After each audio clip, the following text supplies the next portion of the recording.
Hello friends, कैसे हैं आप सब। आशा करते हैं आप लोग अच्छे होंगे। पिछली वीडियो में हमने अभाज्य संख्याएं देखी थी। अभाज्य संख्याएं क्या होती हैं, आज हम उससे आगे की कुछ संख्याओं के बारे में जानेंगे, इसको क्या बोलते हैं। चलिए शुरू करते हैं।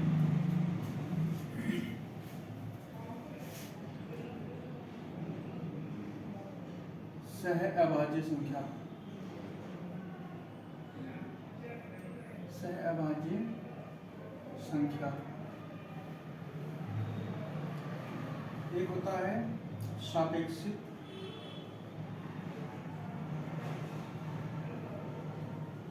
अभाज्य संख्या।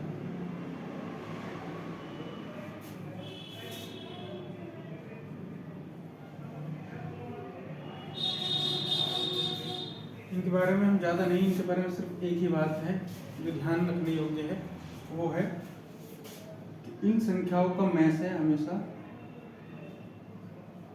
1 होता है, HCF। जिन दो संख्याओं का भी में से एक होगा वे हमेशा या तो सहअभाज्य संख्या कहलाएंगी या सापेक्षिक अभाज्य संख्या कहलाती हैं।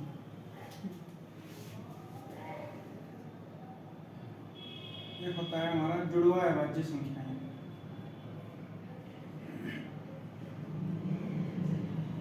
जुड़वा अभाज्य संख्या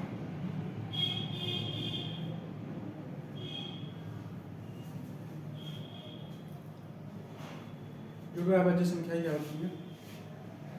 में क्रमागत अभाज्य संख्याएं जिनके बीच का अंतर 2 होता है उन्हें हम जुड़वा अभाज्य संख्याएं कहते हैं। ऐसी क्रमागत अभाज्य संख्या जिनका अंतर 2 होता है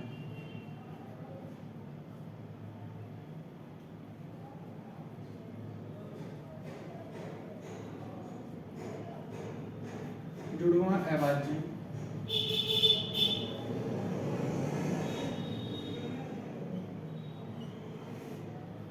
कहलाती है।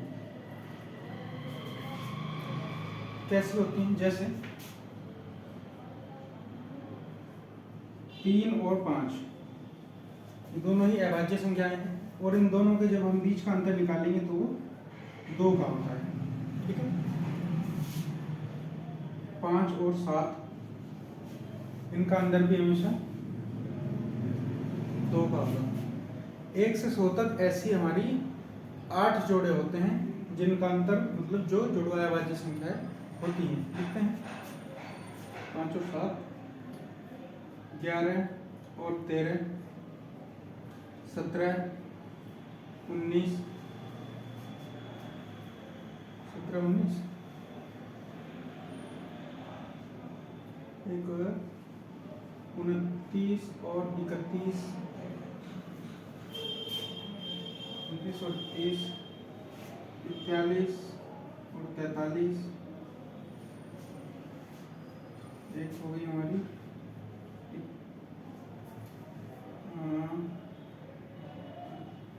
59 एंड 61 रहती है 71 एंड 73। ये 8 जोड़े 1 से 100 के बीच में आते हैं जो जुड़वा अभाज्य संख्या वाली कहलाती है। लगातार 3 क्रमागत जुड़वा संख्या, एक ही ऐसा जोड़ा है जो लगातार 3 अभाज्य जुड़वा अभाज्य संख्याओं का है, वो है 3, 5 और 7। एकमात्र ऐसा जोड़ा है जो लगातार 3 क्रमागत 3 जुड़वा संख्या है, 3 जुड़वा अभाज्य। ये था हमारा जुड़वा अभाज्य संख्या। ज्ञात करें, इसमें हमें ज्ञात करना है कि कौन सी संख्या भाज्य है या कौन सी अभाज्य है। सबसे पहले हमें इसमें क्या करना है, हम प्रत्येक संख्या को अभाज्य संख्या ज्ञात करने का ये नियम है। पहले हम क्या करेंगे, कोई भी संख्या हो उसको हम, कोई भी नंबर है उसको हम 6 से भाग करके देखें उसमें अगर रिमाइंडर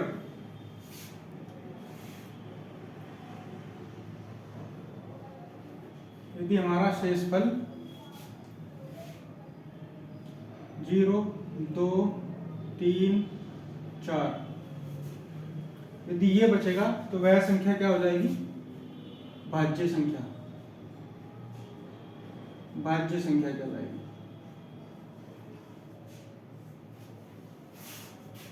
और यदि शेषफल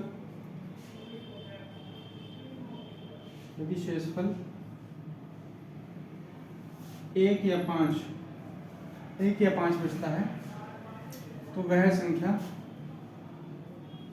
अभाज्य हो सकती है।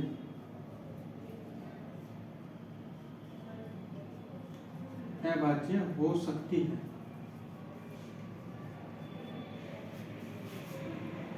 जरूरी नहीं कि वह संख्या कोई अभाज्य होगी, लेकिन अगर ये आएगा तो वह संख्या अभाज्य हो सकती है। इसके बाद हम आगे की क्रिया करेंगे। अगर शेषफल 1 या 5 आता है तो क्या करना है। उसके बाद हम देखेंगे, जैसे यही है कारण नंबर 167, इसको हम 6 से भाग करके देखते हैं तो हमारा इसमें रिमाइंडर क्या आएगा? 6 दूनी 12, 4, 6 7 42, 5। तो रिमाइंडर इसमें हमारा क्या जाएगा? 5। ठीक है, 5 रिमाइंडर आया। 5 रिमाइंडर आने का अर्थ है कि यह संख्या अभाज्य हो भी सकती है और नहीं भी हो सकती है। उसके बाद हमें क्या करना है? इसके बाद हम क्या करेंगे? 167 से बड़ा कोई भी पूर्ण वर्ग संख्या लेंगे जो कि 169 होती है और ये 13 का स्क्वायर होता है। ठीक है, तो जो 13 है जिसका स्क्वायर इससे बड़ा है, उससे छोटी जितनी भी अभाज्य संख्याएं होती हैं उन सबसे इसको भाग करेंगे। कौन कौन सी होती हैं? 2, 3, 5, 7 और 11। 13 से छोटी ये अभाज्य संख्याएं होती हैं। अब इन सब प्रत्येक संख्या से इसको हम विभाजित करके देखते हैं। अगर ये संख्या, कोई भी संख्या इसको पूर्णतः विभाजित कर देती है तो ये भाज्य संख्या कहलाएगी। अगर ये संख्याएं इसको पूर्णतः विभाजित नहीं करेंगी तो ये अभाज्य कहलाएगी। ठीक है, देखते हैं 2 से काट के। 2 से तो कटेगा ही नहीं क्योंकि लास्ट में विषम संख्या, तो 2 से तो कटेगा ही नहीं। 3 से भी नहीं कटेगा क्योंकि 3 का जो रूल है वो इन संख्याओं के योग अगर 3 से कटता है तो ये संख्या पूरी पूरी कट जाएगी, नहीं कटेगा। 5 का रूल होता है 5 के, यदि संख्या के लास्ट में 0 या 5 होता है तो वह संख्या 5 से कटती है, नहीं तो पूर्णतः नहीं कटती है। 7 से काट के देख लेते हैं। 7 का रूल थोड़ा डिफरेंट है, उसको देख लेते हैं, लेकिन फिर भी वैसे काट के 7 दूनी 14, 2 7 27, 27 7 से कभी भी नहीं कटता, इसलिए 7 से भी नहीं कटेगी। ठीक है, 11 का रूल क्या होता है? अल्टरनेट संख्याओं का योग दूसरी अल्टरनेट संख्याओं के योग का अंतर, या तो 11 होना चाहिए या 0 होना चाहिए या 11 से कटने वाला कुछ भी हो। तो 7 और 1 8 हो रहा है, लेकिन ये 6 ही है, अंतर 0 नहीं है। इसका मतलब ये संख्या 11 से भी नहीं कटेगी। तो यह संख्या क्या होगी? 167 अभाज्य कहलाएगी। ठीक, ये संख्या हमारी अभाज्य कहलाएगी। अब ऐसे ही इनको देखते हैं। इन सभी को हम क्या करेंगे? पहले 6 से भाग करके देखेंगे अभाज्य संख्या निकालनी। भाज्य संख्या अगर हमें ज्ञात करनी है तो हमें पहले तो यही करना है कि सभी संख्याओं को हम 6 से भाग करके देखेंगे। ठीक है, 6 दूनी 12, 2 1, 6 की 18। इसमें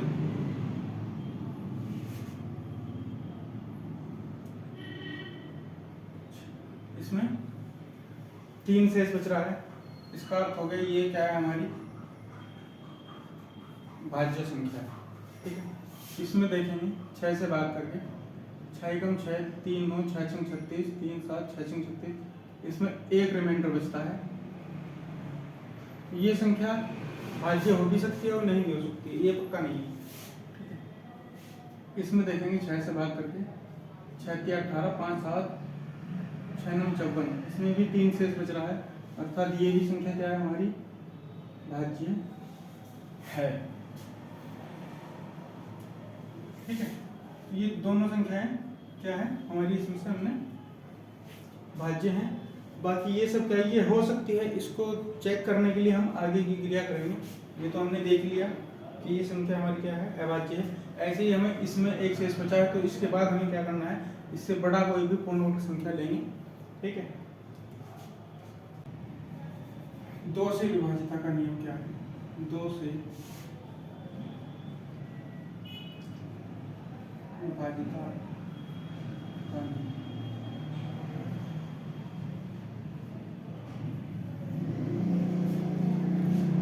विभाजिता का नियम, यदि कोई भी संख्या हो, किसी भी संख्या का अंतिम अंक या इकाई अंक सम संख्या होती है, तो वह संख्या 2 से पूर्णतः विभाजित हो जाएगी। यदि अंतिम अंक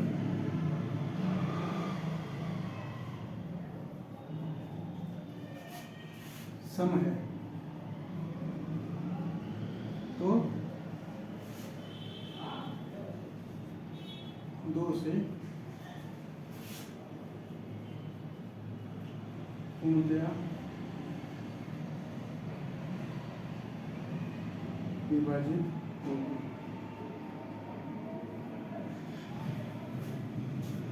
ठीक है। 3 का नियम क्या है,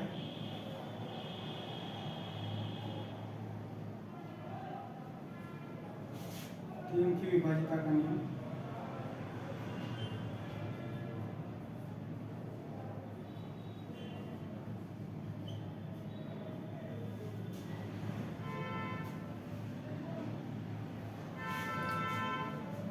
कोई भी संख्या है बड़ी से बड़ी, 3 की विभाजिता का नियम कि यदि उस संख्या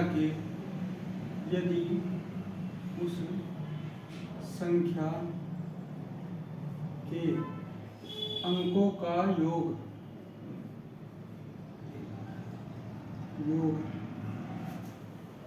3 से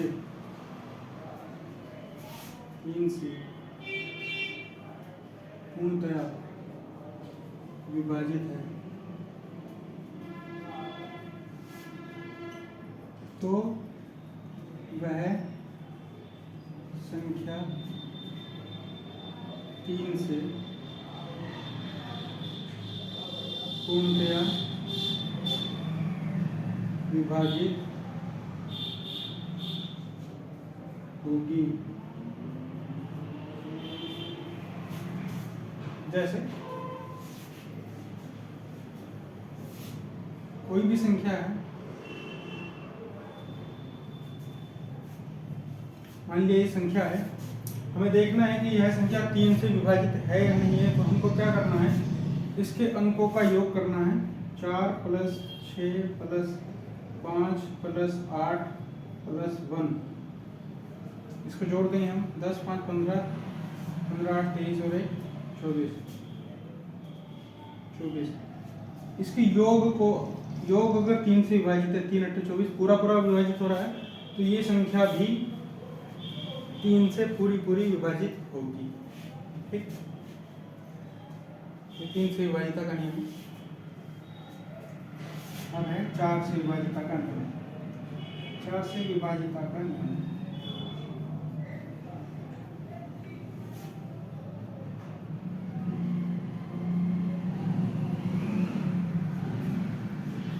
यदि संख्या के अंतिम दो अंकों की संख्या, अंतिम 2 अंक 4 से विभाजित है,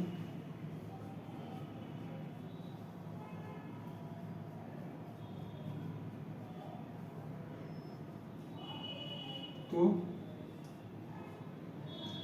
दी गई संख्या भी 4 से पूर्णतया विभाजित होगी।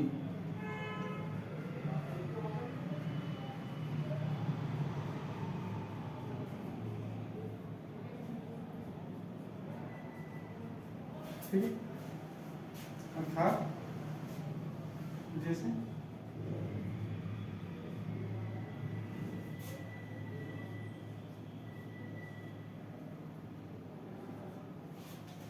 यदि कोई संख्या है 21 496, इसको पता करना है कि ये 4 से विभाजित है या नहीं है, तो हमें सिर्फ संख्या के अंतिम दो अंक 4 से विभाजित करके देखने हैं। अगर ये दो अंक 4 से कट जाएंगे तो वह संख्या पूरी पूरी भी 4 से कट जाएगी।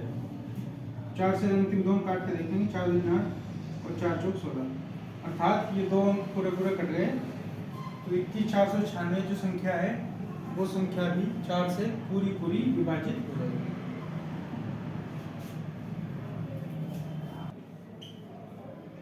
यदि दी गई संख्या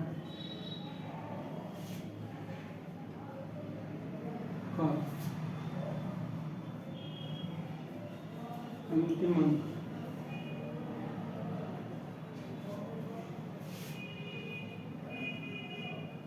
शून्य या 5 हो तो वह संख्या 5 से पूर्णतया विभाजित होगी।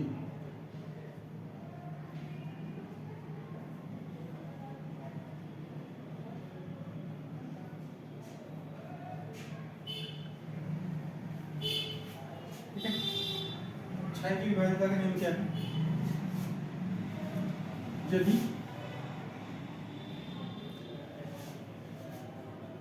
दी गई संख्या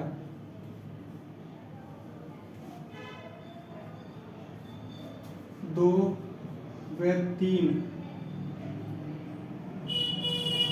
दोनों की विभाज्यता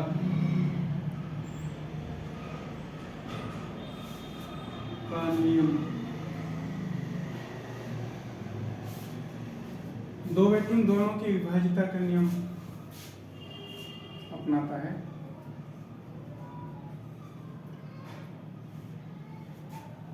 तो वह संख्या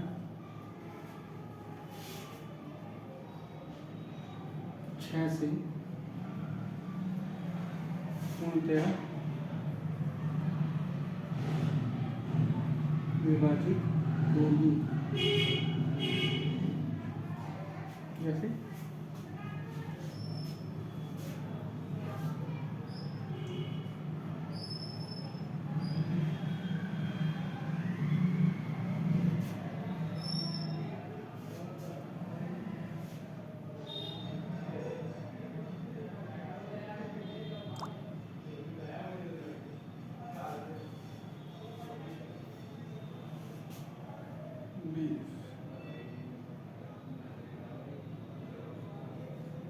ये एक संख्या 4296,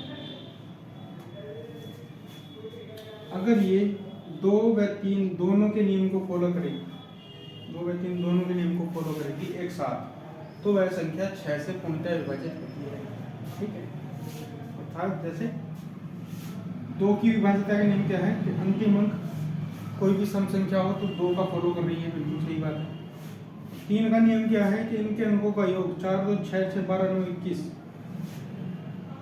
अंकों के योग, ये अगर पूर्णतः कट रहा है 3 से 21 पूरा कट गया तो वह संख्या 6 से पूरी पूरी कट जाएगी। ठीक है, यह संख्या 6 से पूरी पूरी कट जाएगी। 7 का विभाज्यता का नियम क्या है? इसमें हम क्या करना है, संख्या की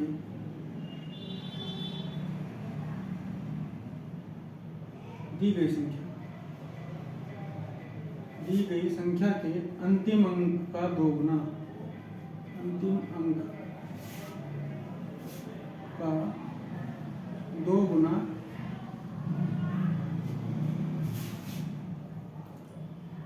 बाकी संख्या से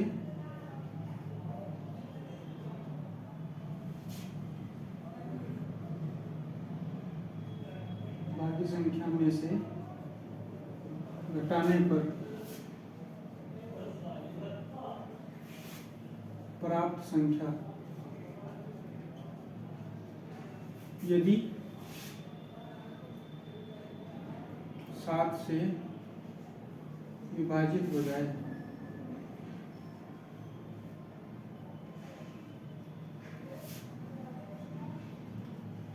तो वह संख्या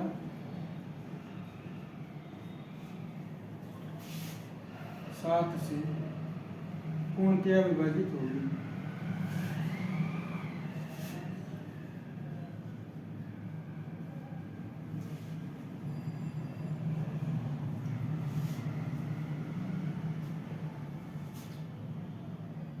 यह क्रिया एक से अधिक बार की जा सकती है।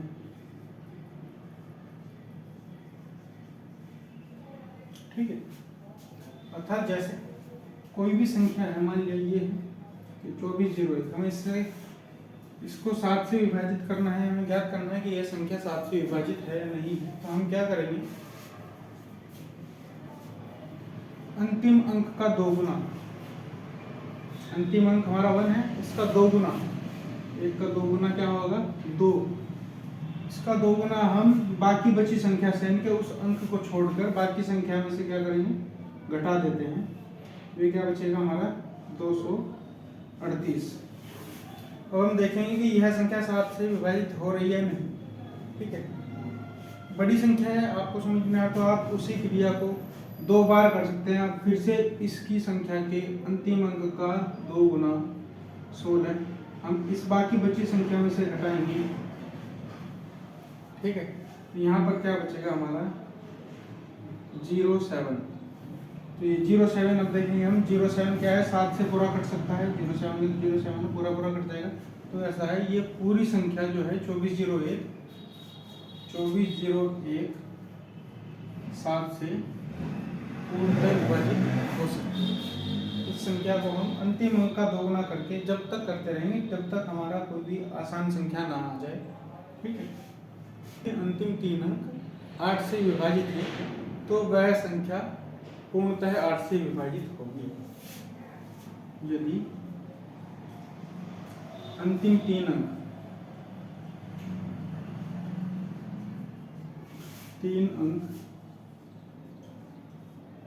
8 से विभाजित है,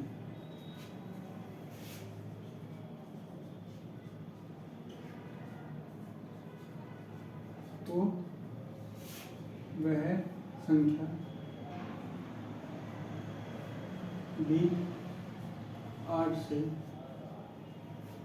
पूर्णतया विभाजित होगी।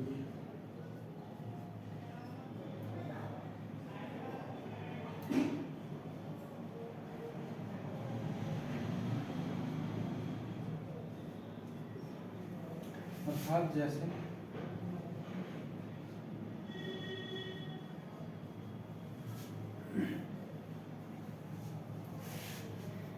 हमें पता करना है कि यह संख्या 8 से विभाजित है या नहीं है, तो हम सिर्फ संख्या के अंतिम 3 अंक सिर्फ इनको 8 से विभाजित करके देखेंगे। अगर ये तीनों अंक 8 से पूर्णतः विभाजित हो जाएंगे तो ये जो हमारी पूरी संख्या है ये भी पूरी 8 से विभाजित हो जाएगी। देखते हैं, 8 6 48, 1 6 8 2 16, ये तीनों अंक पूरे कट रहे हैं। ठीक है, इसमें रिमाइंडर 0 है, अर्थात ये पूरी संख्या जो है वो 8 से हमारी पूरी विभाजित हो जाती है। 9 का नियम क्या है, 9 से विभाजित का नियम।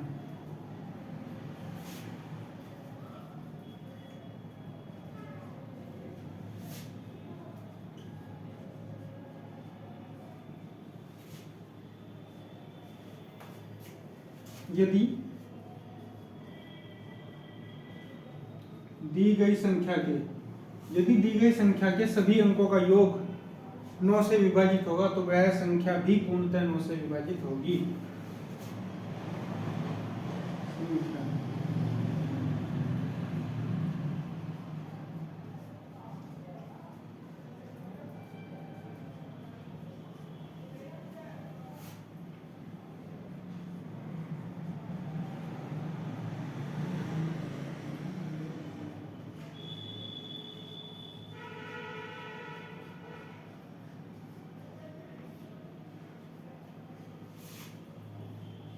तो वह संख्या भी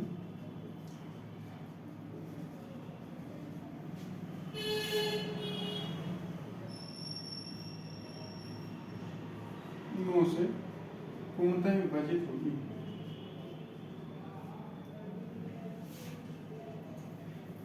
क्या 9 से पूर्णतः विभाजित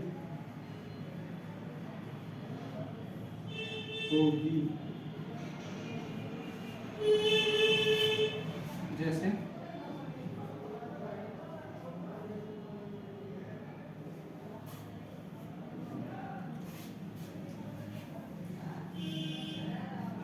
इस संख्या के अंकों का योग 3 + 7 + 2 + 9 + 6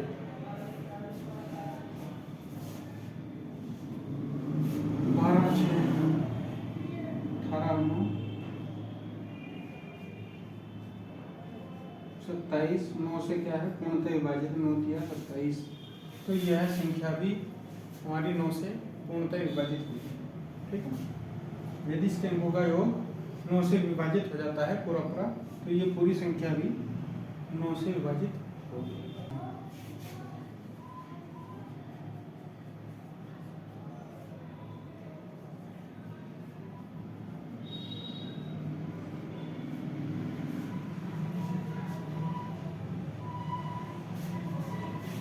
ग्यारह से विभाजिता का नियम क्या कहता है?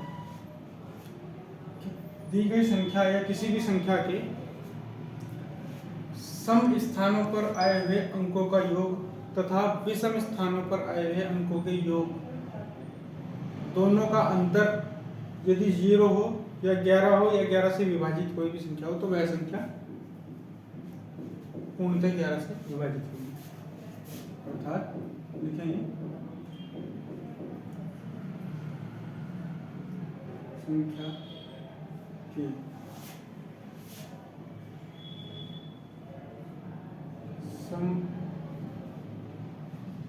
सम स्थान के अंकों के योग तथा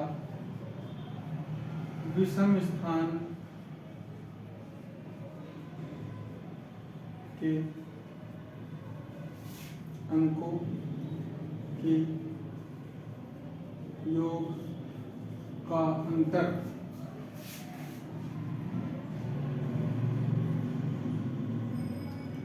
शून्य है, शून्य हो या 11 से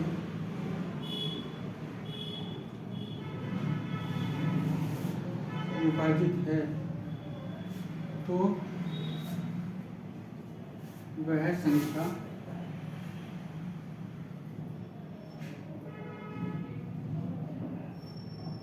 ग्यारह से पूर्णतः विभाजित होगी।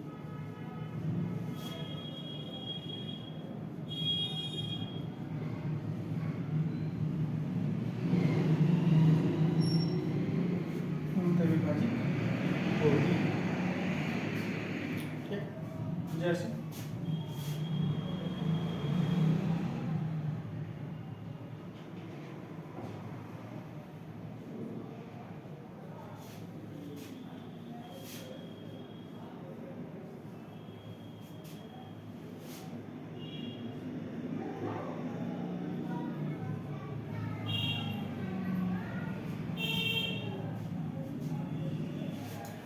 यह संख्या है, यदि इसको देखना है कि हमें सम स्थान के अंक होगा, आप किसी भी दिशा से ले सकते हैं। सम स्थान के अंकों का योग ये है, ये कितना हो जाएगा 8 4 12 और 3 15, और तथा विषम स्थान के अंकों का योग 7 और 5 12 और 3 15, और इन दोनों का अंतर यदि शून्य हो, सम स्थान के अंकों का योग 15 है और विषम स्थानों के अंकों का योग भी हमारा क्या है 15 है, तो अर्थात इन दोनों का अंतर क्या हो गया हमारा 0। तो ये संख्या क्या होगी 11 से विभाजित होगी।